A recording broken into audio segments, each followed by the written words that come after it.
you can still do these things. So we want to get a mix. Again, remember, a mix of aerobic, strength, flexibility, and balance. And flexibility is a big thing. I think people don't realize that really need to keep these joints moving and plausible. And I remember, I will not share with you guys what mine was, but um, when I was living in LA, they did the flexibility test and they adjust your age and to what it really is. And yeah, let's say that that gave me a big wake up call to start going to yoga a lot more. And so it helps to kind of check in and do things like that with people. So again, we're talking about there's no recipe, right? We're talking about things like starting small. They might tell you, oh, you need 5 days a week of 30 days of vigorous exercise, or walking or running. You want that heart rate to go up. Okay, that's great. But if you've never done it, or tomorrow you're gonna start doing it 5? No. Or you can. So when I have my patients, like, we start small. I just start with 1 day a week, or maybe 30 minutes a day, or maybe you can do 3 days with 15 minutes a day, whatever, however you want to start. We're just trying to get it started. Maybe you're never going to hit the 5 days. That's fine. Maybe you're going to do it all in 3 days. Maybe you're going to do it over 7 days. However, you need to work it out for you. And we don't want to get stuck on, this black and white writing that you receive afterwards and it says, let's do this and it has to be like this. Or everybody else goes to Zumba. And so now you have to do Zumba. No, not everybody likes Zumba, but it's a lot of fun. And so is water Zumba. So make sure it's something that you like to do. You don't want to do what other people want to do. Like, me and my other half, we have totally different things that he likes to do. That's fine with me. I want to go do my Pilates and yoga. That's what I like. Try and do with friends and family or group. Again, we're in COVID. You can still walk and be outside. You go with your household, right? We're trying to get people to stick within their household, or jump on online. A lot of my seniors are calling each other if they can't be with each other, and they have their FaceTime on or their video, and they walk together. So they talk to each other like while they're walking, and they show each other the things that they're looking at. We've also started making um, games out of it, like while they're walking around in their different neighborhoods, like I Spy, if they're looking at each other's screens. If not, sometimes they get together and they do things like, on our next walk, they're going to count how many houses they pass, or how many different types of trees, or the leaves, or something. Or they do other games, like when they get back, they talk about something that somebody else noticed, in their neighborhood. So it doesn't have to just be walking. You can turn it into games. You can make it fun. um, I do things with my family, like, how many different leaves can you find while we're walking? How many different flowers can you pick and bring home? um, I don't know. We just make up games as we go. So you can do everything at home. You don't need to go to the gym, and a lot of them are shut down right now, or have restrictions, if anything. So you can use things, right, like can of soup. You can do that to weights. You don't need to go buy weights. You can fill up plastic bottles with rice, right, uncooked rice. You can use like for stretchy bands, you can use your towels, you can use socks. So, there's a lot of different ways to do things. We don't necessarily have to go get all the things that we see on TV. We can use what we got. You can do chair exercises, right? You can exercise. Some of the games we play is that you watch your favorite show and then you exercise during the commercials. And then, right, like, if you have those pedals, like I got it for my mom, so it's just bike pedals. So she sits down and she watches her favorite TV, and then she, like, does her pedals for every commercial, and then her show comes back on and she stops. And the next commercial comes on and she, like, pedals, pedals, pedals, pedals, and then stops. So, she gets her 30 minutes in somehow, some way. And then you always want to check with your provider, again, whether it's a physician, NP, or PA who's hitting your care, and always check up on things like your blood pressure, blood sugar, hemoglobin, A1C, your weight, your cholesterol, just to make sure everything is going well. And for your nutrition, again, what is good for your heart is good for your brain. That saying, you are what you eat, is very much true. When I was growing up, I liked a lot of chicken steak and biscuits and gravy. Oh, I still miss those things, and I still eat them every once in a while. And then just knowing that things like when you're exposed to harmful stress, and we talk about oxidation, we'll talk about it, I think, more later or in the next section.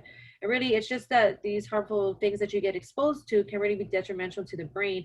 And so we talk about oxidation. So if you think about rust, like on a handlebar of a bicycle, um, we're talking like that happening. And so that's why in the next one, we're going to talk about the diets. We talk about like blueberries, which were antioxidants, because we know that those kind of things can really get in there and um, fight some of the processes that are happening in the brain to keep your brain healthy longer. And so there's always, excuse me, any time to start. And we're doing this for today, tomorrow, and our future. So even if it's been 50 years and you haven't done any of these things, starting tomorrow is still a great idea and a great option. And any of us would tell you yes. Anytime you want to start, please start. Okay, so how? So a lot of things that we know, right? Eat and drink less sugar, so not too many sodas, unfortunately, or soda floats. Like that's my favorite. Salt, solid fat, fried foods. And I did an experiment at my house. I took all the salt out and just hid it. And so for like a month, we didn't use any salt in the house. And my mother and everybody, all complained, "Oh, it's so bland. Oh, I don't like the taste." All this, and then it kind of dissipated, and then nobody said anything. And then I brought food I bought from outside, and I brought it home, and I knew it was going to be really salty, and I gave it to everybody, to them, or it was going to taste salty because they haven't had salt a lot. And so they all ate it, and all of their faces were like, "Oh my gosh, I can taste the salt." And so yeah, I don't know. It was a little funny for us. But you want to increase your vegetables, your whole grains, a major part of your make it a major part of your diet. Choose things like your fish, your chickens, turkey meat. Choose lower non-fat dairy. A lot of yogurt has a lot of sugar inside. So really got to look at that sugar content when you're buying it, like that Yoplait and strawberry flavored. I mean, it's like a lot of sugar. So not every type of, just because it's yogurt doesn't mean that it's good. A lot of going to farmers markets, of course, is better, but it also depends on budget. And so it depends what you can afford. So don't feel that you have to go buy the expensive things. You know, do what you can where you can. So we say blueberries, and then everybody wants you to get fresh blueberries. Well, if you can only get frozen blueberries, or that's better for you, because if you get fresh blueberries, you're not going to eat it in time before it goes bad. Then get the frozen blueberries. I get frozen blueberries. It's easier for me to put in smoothies, to add to my desserts. So, you do what you can where you can. You don't do this entire list one time or based off what everyone else is doing. You create your own recipe for yourself. You do what you can where you can and make it work and fit for you. You're the one who has to exercise. You're the one who has to eat. So you want to make sure that it's something you want to do, because you want to make it fun. You can make things fun and colorful, and play games with the food too, however you want to do it. Look at portion sizes. If you have a scale, great. If you don't have one, you can just Google. Most of the time it's like the size of the palm of your hand, or you can find the sheets right on online that says like cut up your plate into 4 areas, and this area should be the biggest portion. And you just try your best and do what you can do for yourself. And then drink a lot of fluids. A lot of times people forget this one a lot, to drink water. Your body really needs it, your GI system, just your body in general. So a lot of people are familiar with the Mediterranean diet. It's a great diet, love it. Some people find it a little too difficult to implement. Other people, especially with hypertension, are familiar with the DASH diet. And then we have things called the MIND diet. The MIND diet is a new one that came out, I think, about 3-4 years ago. And they did show at the university that if you are like you follow it pretty strictly, you can reduce your risk about 53% for Alzheimer's disease. And if you do it like so and so, I think it was 20%, don't quote me, but it was about 50% if you follow it stringently. Then you always want to make sure when you're looking up these resources that it's reputable sources, and then you check with your provider and maybe even a nutritionist. And even if you have cultural foods and stuff, or your own person in your family or in your community, you can check with them also. So this is the MIND diet, the Mediterranean diet, and the DASH diet. And so sorry the MIND diet isn't so clear, but these are diets that we do use with people to increase their health, and even with people with dementia. And so the mind diet, a lot of people like because it's just very simple. Like it's just not too stringent. It'll say things like just have berries twice a week, have fish at least once a week, right? Have beans at least every other day. So things like that. It doesn't get really picky and say like you have to have this portion size at this time and you must eat this 4 times a week every day for lunch. Like I see some like only can have peanut butter for snacks or only can have eggs in the morning. And you have to have a variety. You can't have the same thing over and over. It gets junk what you're eating. And then more likely you're gonna go to McDonald's and get a cheeseburger. So like yesterday, did anybody know was cheese National Cheeseburger Day? So my nephew, that's his thing. He wanted to celebrate, so he went and bought all the plant based, to be healthier. So last night we grilled hot dogs that were plant based and chicken based and turkey based, and then he got all of the hamburgers that were plant based, and we made that, and we still added cheese and our mustard or whatever and lettuce and tomatoes. So we made our own cheeseburgers. So not maybe everything was healthy there, like ketchup has a lot of sugar, but we made a change on one thing. So it's just little changes like that. So if you didn't get a cheeseburger, you should go get one today so you can celebrate. Okay. Medical health is another pillar. So that's a third pillar. And so all of this you can find at the Cleveland Clinic. Way more information. Please go in there and do your brain check.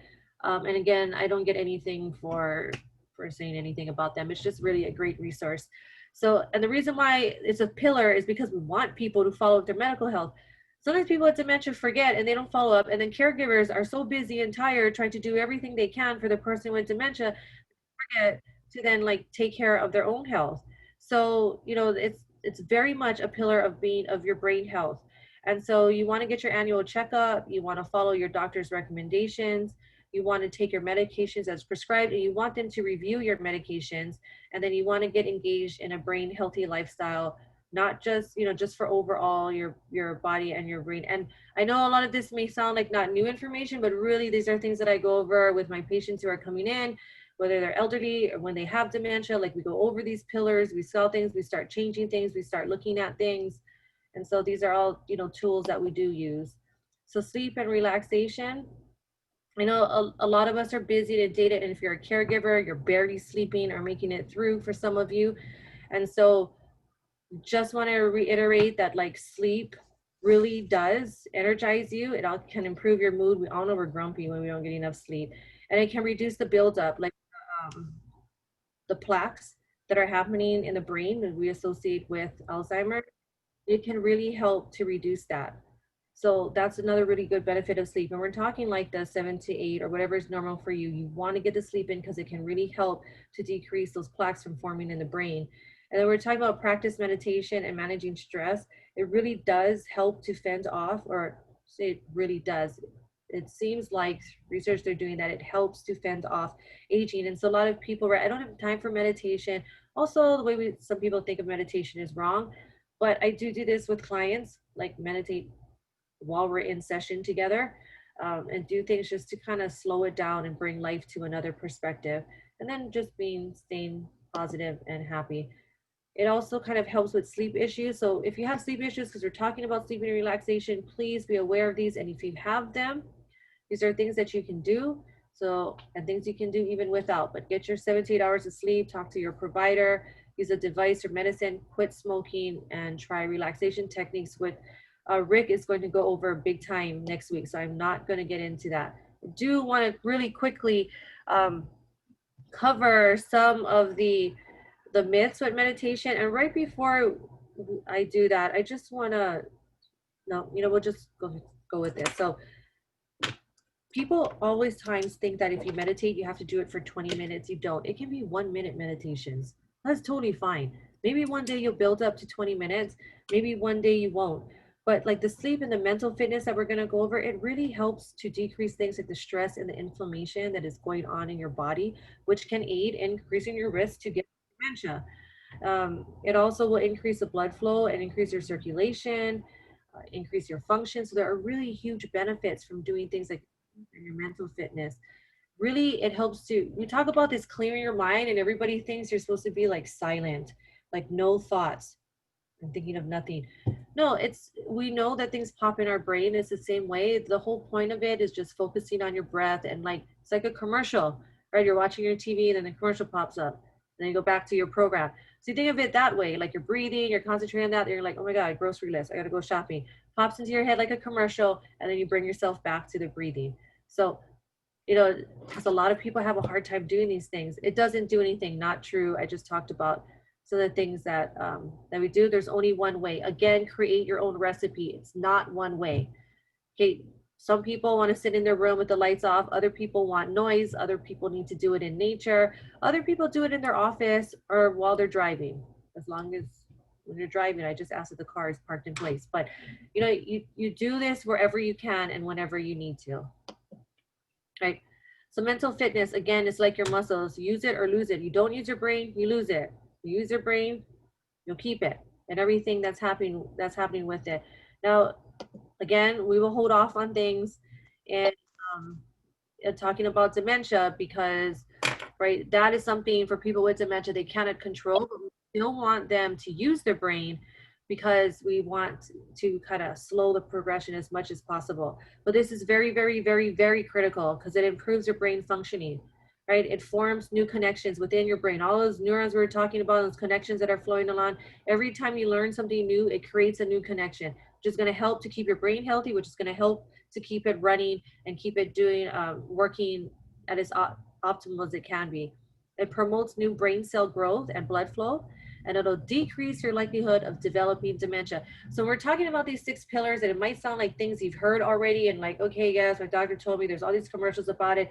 I hear all these things, but it's really connecting the dots and seeing how it intersects with dementia and how this can really bring it down. We talk about hypertension, we talk about diabetes. Well, those are risk factors for dementia. So if you control your diabetes, you control your hypertension, you can decrease your risk of getting dementia. If you don't, those could be possible factors why you're going to end up with dementia. And what type of dementia? Alzheimer's, you get a stroke, vascular dementia, right? Lewy body dementia, Parkinson's, every kind of dementias we have going on. These are all things, and it's worth hearing more than one so that we can try to decrease our risk from getting something that so many people are now fearing and is becoming so prevalent and is exploding not only in Hawaii, but across the nation. In Hawaii right now, right, we have 29,000 living here just with it and 66,000 caregivers. And we're expecting that number to rise every single year. And so while these all may sound like things that are just the norm, it's really taking it and implementing it and saying to yourself, I really want to try to limit my risk factors on having this disease that I see, surrounding us. What can I do? Because even if you don't know somebody with it, it will probably affect you sometime in your life. We are doing initiatives to start training, and it's happening in other places like bus drivers and people who work at the bank, and like at where I work. It doesn't matter if you're dietary, nursing, medical, whatever. Everybody needs to be trained on it because everybody's going to interact with the person with it. So these are all very important things to just, keep in the back of your head. Okay.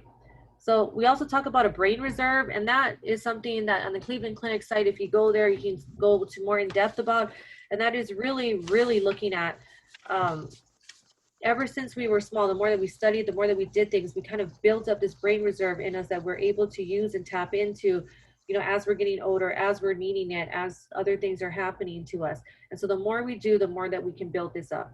Okay, we're talking about things like study. It doesn't mean you have to join a program, but anything, pick up anything that you want, anything new or anything that you have a love for.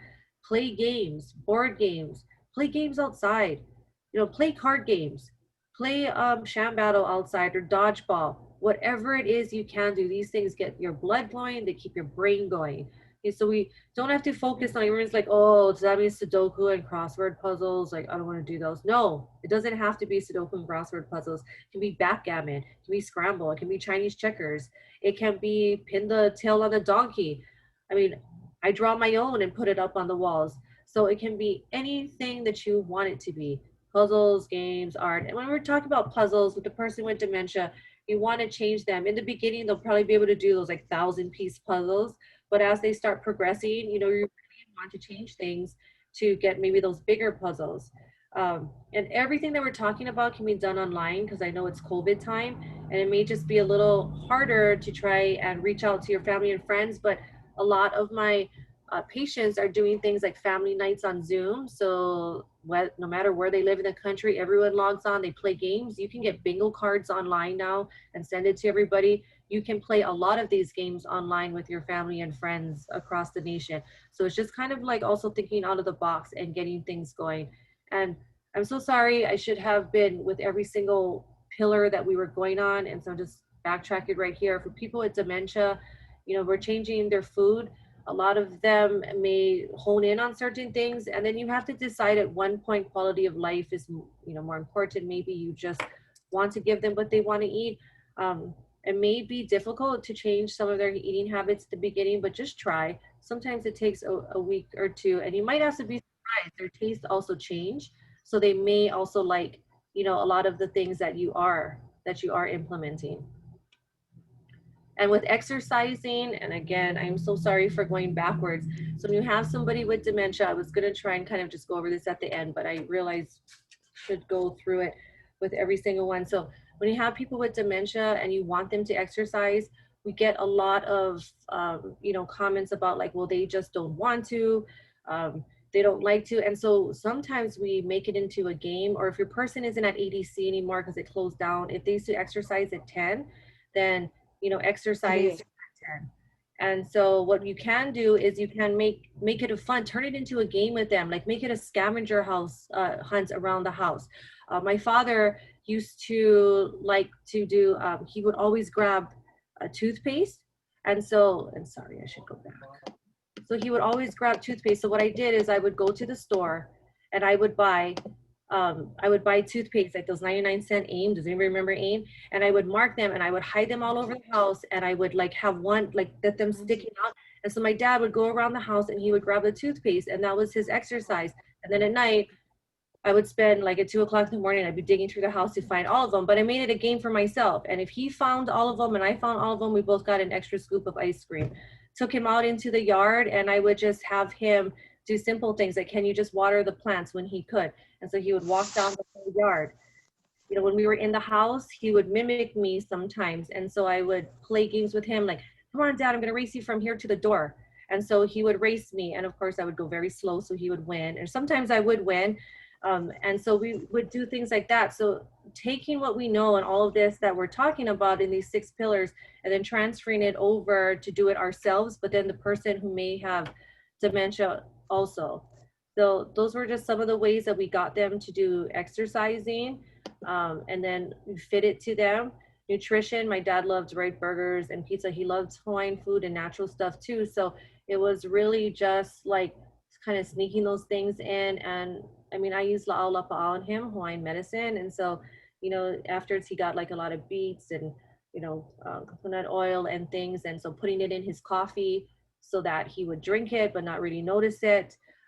Mixing the beets into yogurt so that he would still eat it, but not really notice it. So we did a lot of little things like that just along the way, because we know people with dementia have a hard time with change. They like routine. So then we started really establishing the routine, kept up with all his doctor appointments, making sure that whenever he needed a checkup, he went in, he just got his flu shot. And so, and myself and my mother, making sure that they're healthy, because we have caregivers who are ending up in the hospital before their loved one, or who are passing, before the one that they're caring for. Okay. This one, again, is a very difficult one, as we're talking about. Sometimes people have to stay up all night. And so, yes, there are medications to help. We try, though, to, not do medications if your person has dementia. We say things too, like sleep when they sleep, or, why are they staying up at night? Is there a reason why that they're staying up? Was there something for their past? If they worked all night in their past and they worked night shift, they're probably going to stay up all night. So how do we turn that around? Or do we need to bring someone to watch them while you sleep? Or do we need to put bed alarms on? Sometimes we'll turn on the lights at night so they can find their way to the bathroom, and also put signs. Other things is caregivers have slept in the same room as them. If they're staying up during the night and sleeping during the day, then we try our best to keep them engaged. And we'll talk about engagement and contented involvement and structure and order, all when we talk about dementia basics in November. But we start doing things like that so that we can tire them out during the day, and hopefully that they will sleep at night. So those are other things that we can do. And of course, You want to take them to the doctors too, because you need to find out if they have things like sleep apnea or depression. Because if they have things like that, then if they have depression, it can mimic dementia. And when they have dementia, they can be depressed. So if you treat those things, then sometimes the symptoms of dementia will dissipate, or if they have dementia and depression, they'll be in a better mood. So very, very important to take them in. Okay. And then social interaction. We always get this question with people with dementia, and for all of us, social interaction is amazing and keeps us young. Just like you can see, it protects you against memory loss. It can stimulate, you have to stimulate and engaging conversations though. Excuse the typo over there. I just thought you can live longer with fewer disabilities. And studies have shown that those with the most interaction in their community experience the slowest rate of memory decline. So I always get this question from my clients like, oh, a mom is forgetting. Should I even still have her go to church or join her groups? Yes, yes, yes, yes.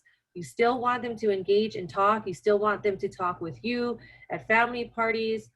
Again, sorry, we can't go into depth. There are caveats to that and ways to approach them and talk to them, especially when people don't understand like why they might be repeating the same story over and over, or maybe they might laugh at a time when they shouldn't laugh, or they say something blunt that really is inappropriate.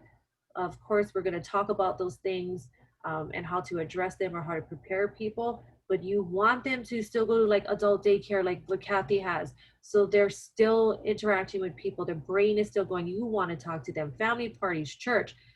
And we have companionship programs in this state where they can come and hang out with them. They can also do it online now in this COVID time. So please, yes, continue to be engaged.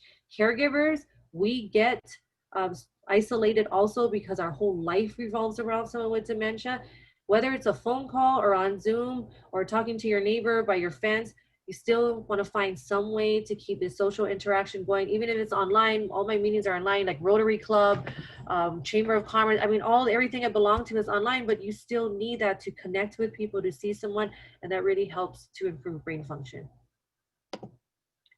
Okay, so again, everything that we were talking about, visit with family and friends, community church, all of this can be done online. Volunteering can also be done online. There's a lot of organizations that you can help them by doing things on the computer or on the phone. Pets and branching out. And that picture right there is, I actually bought that for my father and the cat one.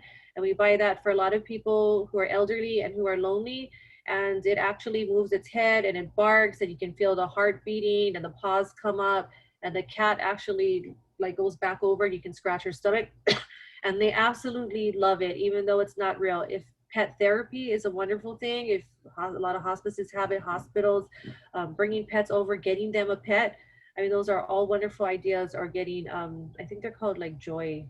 These toys are called like Joy, but they very much help to keep the seniors engaged and people with dementia engaged and doing something, and they feel like they're still involved in life and they can give back and they can take care of something or someone. Okay. So brain health risks, we kind of talked about them, and these are just a real quick overview of a lot of them. So, you know, if we have some type of accident, right, like a car accident or something that can damage our brain, alcohol really has adverse effects, which we all know. So very much decreasing alcohol, decreasing the smoking. You know, smoking increases your risk for heart attacks, builds up in you know, it messes with your circulation. When you smoke, your blood pressure raises right away. We're talking about medicines. You always want to review your medicine and the person with dementia's medicine. Get a geriatrician on board if you have somebody with dementia and you don't have one yet. You know, a lot of us look at meds in a different way, and we really are looking at how to decrease meds and take them off. Medicines have a lot of adverse effects, especially for those 65 and older, and there's so many medications that, you know, shouldn't be put on. We just had a case study the other day talking about quetiapine, which a lot of people still use, and it really, you know, doesn't have the best effects on them. So you really want to get a geriatrician on board. And looking at like the health conditions that we talked about, diabetes, you know, hypertension, and really trying to keep those in check for you or the person with dementia. So again, we want to just, where to start? You want to start small. You want to review your meds, look at your diet, add in something really quick, journal everything. And this is really important for yourself. And if you have someone with dementia, when you have behaviors or things are happening, I always ask my caregivers to keep a journal of what is going on with their person so that I can read it and I can see what happened before, during, and after. And I can start to look for patterns and start to create them. You also want to talk making an activity schedule for yourself and the person with dementia. Routines are great for people with dementia. So these 6 pillars we talked about, I spend time with my patients going through it for them as well as the person with dementia and creating a routine. They are very much able to follow routines and the familiarity with them. And sometimes when you change your routine, then you will find that you may have a behavior or an issue with them because they know that they should be doing something at a certain time. Okay, these are a really quick from the Alzheimer's Association. 10 ways to love your brain for yourself so you can decrease your risk factors. You can again Google this and find this. As well as these are things that we implement with the people with dementia. And so it's just a really, really, really great tool to have. And I think for the first time ever, Kathy's going to be happy with me. I finished on time because I usually go like way over time. So anyways, thank you very much. We probably have time for questions and we can take a lot of this and focus it into dementia scenarios if you would like to. When I usually do like dementia basics, I share a lot with dementia and I cut back on it this time just because I didn't want to and the stories just go forever and ever. But if you have any questions on how to do this or how to implement it with a person or how it would affect them, you can send me an email and I'd be more than too happy then to answer your questions. Okay. So thank you, everybody. Dr. Balaz, I have several questions for you. Okay. Okay, the first one is, can dementia be caused by things that are curable, such as a UTI or adverse reaction to medications? Usually if they have a UTI infection, they have dementia, we look at something like that. So if you're talking like would a UTI directly cause dementia, I wouldn't say it would be a direct. It could probably be a contributing factor if they're getting recurrent UTIs, but usually people with dementia get UTIs, especially also over into the later stages. So dementia to Alzheimer's and stuff, there's not like one specific thing that we're like, if this happens, you are guaranteed going to get it. It is a cluster of things. And that's why, I'm sorry, I don't know. And I think I'm going to change it a little bit the next time to incorporate more dementia things into it as we're going through the 6 pillars. But that's why I'm going over these things because it's it's not one specific thing that will cause it. It is a multitude of things coming together. I guess I would add here that when someone starts to show signs of dementia, and I'm just butting in here because you've said this before, that the doctors rule out stuff like UTIs and adverse reactions to medications before they will give you a diagnosis of dementia. They want to rule out everything else besides the dementia first. Does that make sense? So true. And that's something I cover in the next one. And so Kathy is totally right. When you say, oh, my person has dementia, that's why we run blood work and we do those scans, is because we're looking for irreversible causes first. Because if it's something that's mimicking dementia and we can fix it, then those symptoms would dissipate. That's why we run thyroid scans. That's why we're looking for B12 deficiencies, because those are things that can make it look like it, but the person really doesn't have dementia. And you want to make sure, us providers want to make sure that we diagnose someone correctly. We do not want to put an improper diagnosis and label them on their chart, something they do not have. Okay. The next one is, one of our participants said that she was, when you talk about exercise, she was actually exercising while watching your presentation. Good. Yay, I'm happy for that. See, multitasking too over there. Okay, an earlier slide says arteriosclerosis is a modifiable risk factor. What is that? And I will tell you, we have a nurse participating, and she gave a great explanation on the chat room. But if you just talk about that for a second.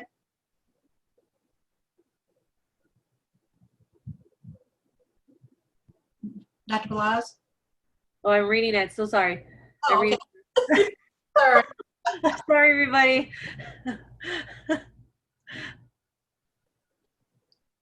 Yeah, everything Mary said is correct. I wouldn't really add too much more to do what she's saying. Thank you, Mary, for jumping in and answering that. I appreciate it. Okay, the next one is on getting enough sleep. Mom's dementia medications have side effects of causing her to have realistic dreams, which disrupts her sleep, and she wakes up several times a night. Any suggestions to help her sleep better? And the first question I have is, did you let the provider know that? I mean, and the only reason why I'm asking is because, and sometimes, be write it down or be very specific with the provider. Now, I will say before I get into it that sometimes there are medications that we definitely need to have on board. Like we just don't have a choice, and the side effects are just crappy, and we wish that we could change them. But I would talk to the provider and not just say like mom has dreams and she wakes up. I mean, get into it like they are realistic. This is what happens, and this is why it's bothering me, and it causes issues with myself or my mom. And then after, like, does she go back to sleep, or are you up again for 2 hours, or by the time you knock out she's waking up from another dream. So they really need to hear the entire story. And if this is a PCP, and I'm not downing them, PCPs are more than capable of addressing these things. Get a geriatrician on board, because they are very more accustomed to this dialogue and what is going on, and they will really go into the medication list and just start chopping away at anything that they can take off, and just have the things that are really needed on board. Thank you. What is oxidation under nutrition? So oxidation is what happens in the brain, and going into the fine points of it happens when we eat certain things. That's what I was saying. Like, think of the rust on a bicycle. So like when we're not eating, when we're having, it's not only from eating, but unhealthy lifestyles from many different things. It's kind of thinking like that is what's happening in the brain when you think of rust on bicycle handlebars, on metal bars. And so trying to eat antioxidants, so like blueberries are the most famous. Though they have the power to go in and fight the rust and to make your brain shiny like handlebars. Okay. Mary said again that social interaction has been really hard to maintain during COVID. Do you have any, you want to expound on that a little bit? Sure. So I can just show you some of the things that we do. And I totally agree, Mary. And, being face to face and being able to touch people and hug people and give them kisses like we love to in Hawaii, it's very hard to do, not, to step away from. But like, so some of the things I do with the patients is we schedule times for them to talk with their daughter or their siblings around. So, and I will actually sit down and teach them how to use like FaceTime or how to log in onto their tablet or whatever they got. At the clinic, we also have a computer downstairs where we teach people how to use telehealth. So scheduling times, I also look for like the why, or any kind of interactive social engagement. You can check with like some of your community organizations and have them join support groups, or if there's like a bingo every night at 5 or a Tai Chi every morning at 10, and then get the website for them, have them log in. I've started encouraging family to do game nights. Like even they have family like out in the East Coast, they pick a time, they meet, they play together. At Luna Little Home, it's on lockdown. I'm not allowing family visits, but I do allow, they do have the tablets to talk. We also have like Olino Lino on board, which is behavioral health. So they have talk story sessions with them. They can also use it if they're, not feeling so happy about things. And then 2 to 3, they have activities every day. And then 2 to 3 times a week, we log in and they do activities with various groups for different things. So that's kind of what we're doing. And then, us, we engage like my patients. Sometimes they come to see me and we dance for 5 minutes before we start talking about, whatever it is they came to see me about, or whatever checkup. Or I have games too in my office. And so sometimes we'll play like Connect Four for a little bit just to get some stimulation in. We do dance parties at Luna Lino Home. And I'm probably going to start next, like families can't still be next to them, but we have this balcony area. So the resident can stand out there, and people can, be 6 feet away, but still like see each other. So I don't know. I do all kind of things. I even have my patients when they come to see me in clinic teach me one of them is with his Filipino dance group. She teaches me how to do that. Stimulating for her, stimulating for me. It gets my brain working, it gets her brain working. So win-win for both of us. Cool. Okay. Is it not good to try to reteach a person with dementia how to perform daily tasks that they may have forgotten, like turning their hearing aids on or off, turning the TV on or off? What is this medication for? As long as neither of us get frustrated. So that's a good question. So I wouldn't use the word reteach. I would say that you're helping them, or so dementia, it's really hard to do these two sessions together. It would take like at least 2 hours. So we're talking about dementia. So those thinking powers that I was talking about are decreasing. So their ability to understand, to reason, to make the judgment is all starting to decrease. So we would have to start accepting the fact that we can't, at some point, they really can't learn new things. It's familiar. So we're not using the words reteach. We are giving them the support and the structure that they need at the various stages, which is what the next talk will be about. It's totally fine to, and we don't remind them about things. It's to let them know again, like, hey, mom, this is how you turn on the control again.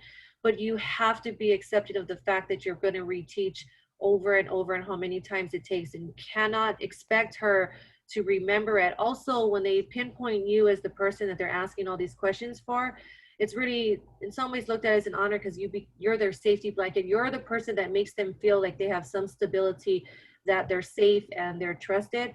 Other things you can do is get those huge remotes that they sell now, and you can color code it, or you can write on it, like turn on TV. We use a lot of signs, or like we place the controller with a sign and arrow that says like turn on, red button, turn off.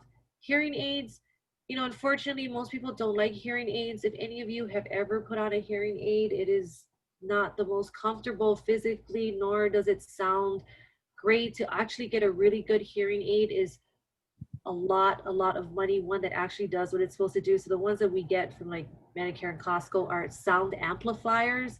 And so all it really does is make things super loud for them, which can cause somebody with dementia to get really frustrated and irritated, confused more, and they just don't like it and they want to take it off. They're also not going to remember to put it on. So, making sure that somewhere plays, because they get lost all the time, and then you have to order another one. So I wouldn't use the word reteach. It's just every day is like 51st days. Every time it's a new time. And you can do helping things like leaving signs, coloring the buttons, leaving her if she can still read a list, putting things on the calendar, things that are big. But it is going to be a continuous thing to do with her. One of our participants said we have to find ways to take care of ourselves someday, because some days it's so overwhelming taking care of our parents who have dementia. I totally agree with you, and we will be talking about that more in the next. You have to make time for yourself, and self-care is another thing that people think, oh, then that means a whole day to myself. No, sometimes it's just 5 minutes. Sometimes it's closing the door and screaming in the bathroom. Sometimes it's pillow. Sometimes it's taking just 10. So what we're going to talk next time about is contented involvement, is being able to get them engaged with an activity so that you have 15, 30 minutes or an hour, and how to do that and set that up so that you can go and take care of yourself. For instance, like me, I grew up at the beach. That's where I go to decompress. I can't go there anymore because I have my father. So I bought a blow up pool and I put it in my backyard, and that's my beach now. So I blow it up and I sit in there for 15 minutes. Then I'm like, damn, it's time to feed dad again. And then I got to get up and go do my thing, and then I can return or not. So it's thinking out of the box too, and how to get what we need in a different way now, and not thinking about having to go get it. But definitely it's overwhelming. We try our best as caregivers. Some days we're fantastic, some days not so, but we do our best. Give yourself a round of applause, and the next day is another day. And they're not going to remember it, only us. So it's just another way to look at it. Our friend Mary was, when you were talking about the the pretend pets, she said that you can get the battery operated pets by looking at Joy for All, the Alzheimer's Association, and Ageless Innovation. Each one's about $100, and they're also carried by Amazon. Yes, it is. And Amazon, he sells it for like $80. If you only can get, my father also, what we got him was just 2 regular stuffed dogs. I mean, they don't move or anything. He loves those things. He loves them more than the dog that barks. He'll hold them for like ever. And sometimes the barking would irritate him, and he would push the dog off the bed. So it's like you gotta, some So, days it works, some days it doesn't. is Dr. Pokiki accepting new patients? You know, I will honestly be opening up my own practice eventually, not by the end of this year. Unfortunately, right now I belong to KKV, and so I can only serve patients that live in the 96819 area code. But saying that, please email me and I'll be more than happy to point you in the right direction or answer your questions if you have any. Saying that, right before you guys go, Kathy and I do dealing with dementia. That program, when we have it, I'm sure Kathy will let you know, is a perfect one to come to learn all of these questions that you're probably going to ask me if we come in clinic, and to talk about medicine and to address all these issues that are coming up. I also teach Savvy in the community. That's really geared at giving you the training for caregivers. And then Kathy and I also are part of Reach training, and that's where a person trained can come straight into your home. I'm a Reach trainer, so is Kathy, so you could get one of us, and we come straight into your home and work with you in your home one-on-one for months, addressing all the issues that you have with the person with dementia. So those are other three things. Email me if you want more information, or contact Kathy. She has all the info too. And your email's on your PowerPoint, correct? Okay, let me write it in the chat right now. Sorry, everybody. All Thought I right. can't see anyone's face, and then I'm Um, talking to. David asks, my dad sleeps so much, sometimes up to 18 hours. Is this a typical behavior, and what causes this? Yeah. So as I don't know what stage he's in, and again, staging is not black and white. That is a very gray thing to talk about. So as the disease progresses, they will sleep more and more. My father is only awake now for usually like 2 to 4 hours out of the day, but now he's doing something totally different. Now he like sleeps for the entire day, but during the night he wakes up like every 2 hours. Like, I'll just come down in the morning and he's staring at the ceiling. He never did that before, but it's definitely a symptom of it. You just have to think, as the brain begins to deteriorate, I mean literally, not figuratively, literally begins to deteriorate and disappears. um, this is something that happens, and it comes from, is it the isolation? Is it the understimulation? Is it we're just not being able to connect what's going on around us, and they're becoming more enclosed in? But definitely they will begin to sleep more and more and more until they're just sleeping all the time. Okay. Well, I only asked, we have dad taking quetiapine, uh, QI, okay, 125 milligrams a day. Is there an alternative that you would recommend or suggest? So unfortunately, I can't hand out medical advice, but I can say it depends. I mean, the coartem is working for you and your father, then that's fine. A lot of times it snows out the patient, or what I mean by that is that it just makes them sleep, makes them tired, and they just are really non-functional. Uh, so it depends on the person. Now, if it's working for you and your family, that's great. Don't change it.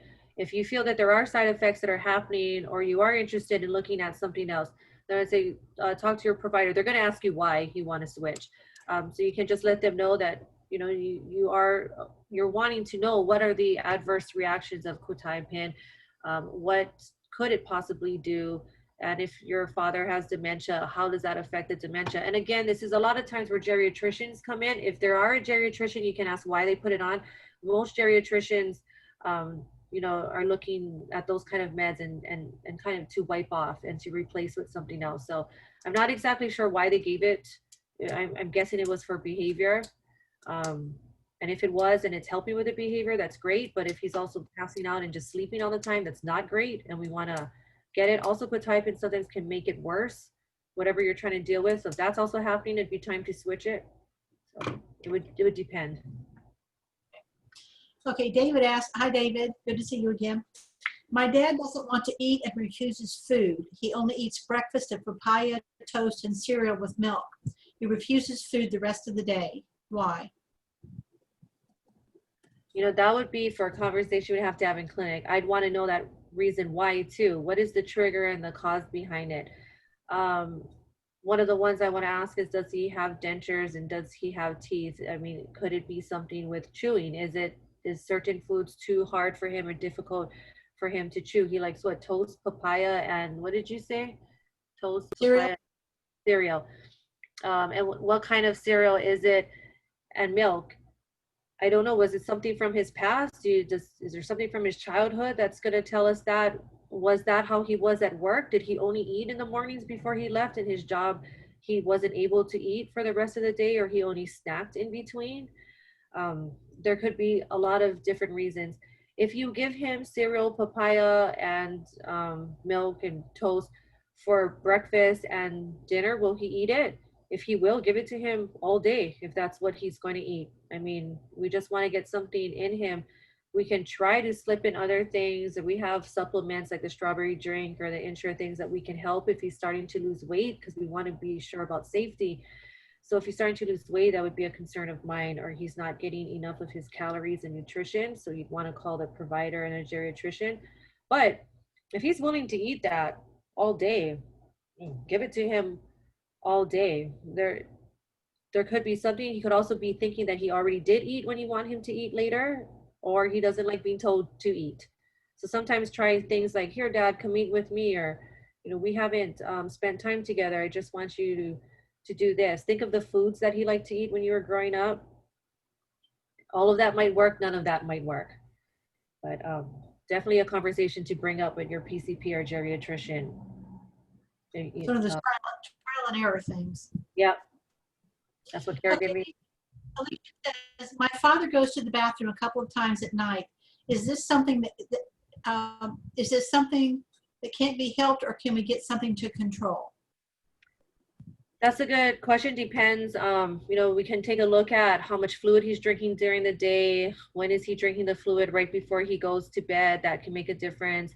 Is he eating how many hours before he goes to bed? Does he have some kind of bladder problem?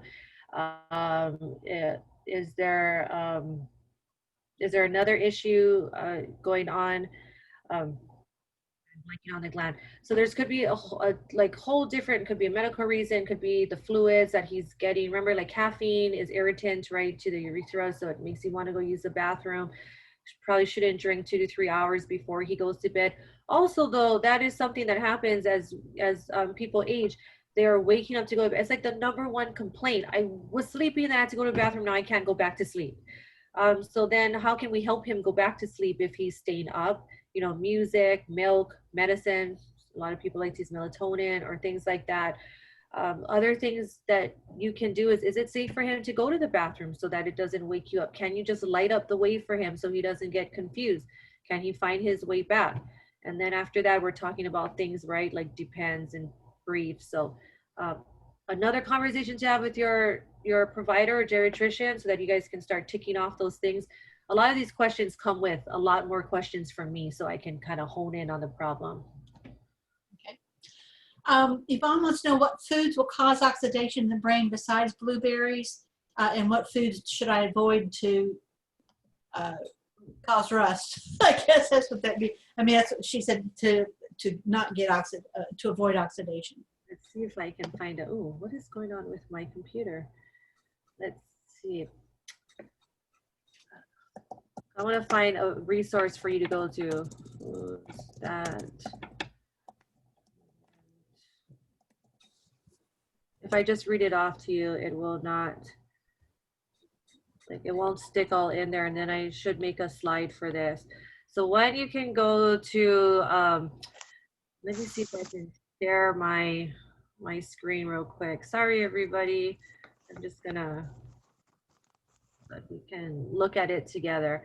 There are things like, I found one place, right? It's things like raspberries, kale, artichoke, strawberries, blueberries, dark chocolate. But I want to see if dark chocolate, yummy.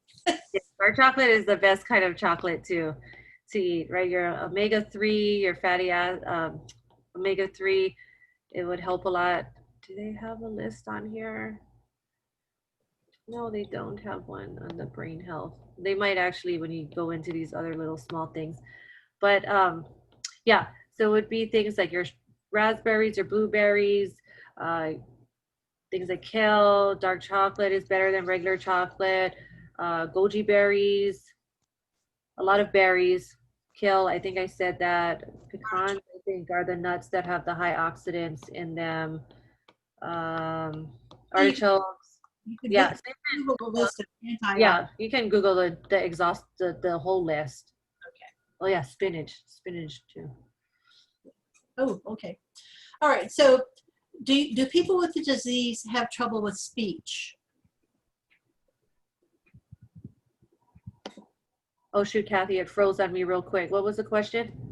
People with this disease have trouble with speech. Yes, all areas will get affected eventually. Their speech, they'll start. There's different things that happen. They may start to forget words. They may, use repetitive. They may even use the wrong words for certain words. A lot of times, as a caregiver, it's really spending time trying to read between the lines, or you get so used to them that they meant this, even though they used the wrong word. So definitely, language becomes an issue, and then it'll decrease and decrease um, until they aren't anymore. That is part of it. Mapuana says, my mother likes to dance and sing. She loves Hawaiian music.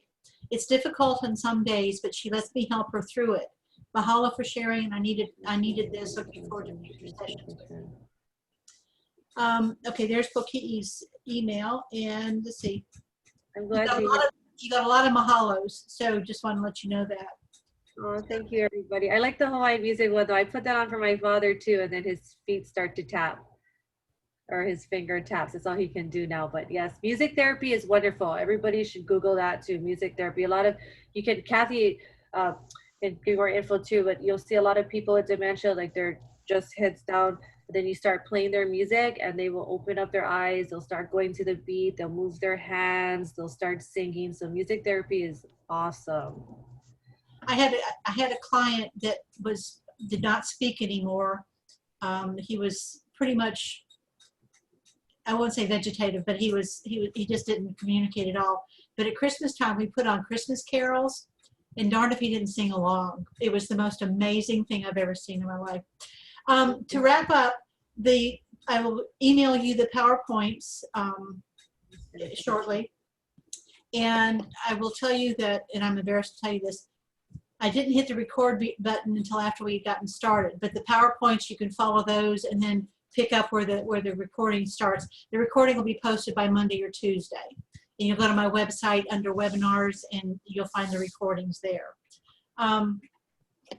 Again, if you didn't give me your entire address and name, please do so via email so that I can send you all the goodies at the end of the sessions. And thank you so much for joining us, and we'll see you next week if you signed up. And if you want to sign up and didn't, please do on your registration form. Thank you, Dr. Poki'i. Thank you, Kathy and Dr. Poki'i. You're welcome. Thank you, It's Ellie. Ellie. Yes, Ellie. I see you. Okay, bye. Bye. Take care. For texting you the information. I used to use headsets like when I had a little, not a boom box, but the little, Thank you, David. The Walkman. yeah, those little stuff. So,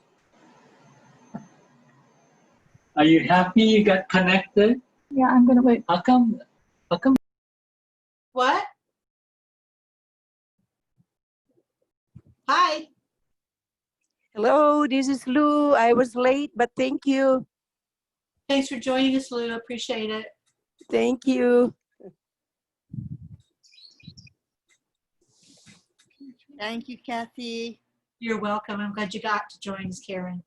Yes, I enjoyed it. I will be here next week, Saturday. All right. Thank you. Take care, everybody. I'm closing it now, so thank you for joining us. May we Me. Dr. Balaz? I'm How do sorry? I do that? May we email questions to Dr. Balaz? Yes, ma'am. Did you see your email on the chats? Yes, we did. Okay. Okay. Thank you so much. It was such a great session. She's a great speaker, isn't she? Yeah, and thank you so much for all that you do. My pleasure. We'll Okay, see you God next bless time. you guys. Okay, I'm closing off. Here we go.